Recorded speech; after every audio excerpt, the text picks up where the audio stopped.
Hello guys. Now if you're trying to send any email but you are not able to send because you're told it is queued and not sent, then let me show you how you can solve this on Gmail. If you find this video helpful, I'll kindly request that you support me by liking the video and also by subscribing to this channel.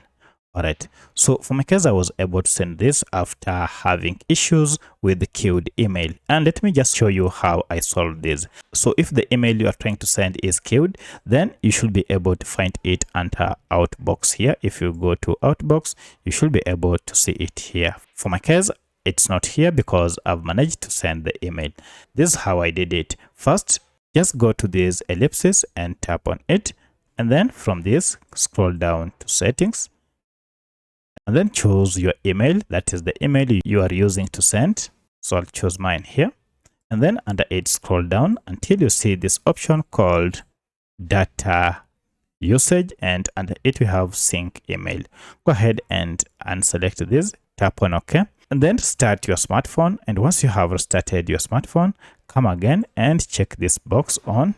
Then go ahead and check under the outbox, and you'll find that there is nothing in the outbox because the email would have been sent.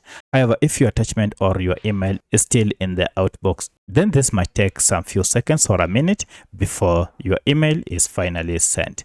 So that's how you can fix queued email or email not sent on Gmail. If you have any other question, kindly let me know in the comment section. Otherwise, thanks for watching and let's meet in the next video.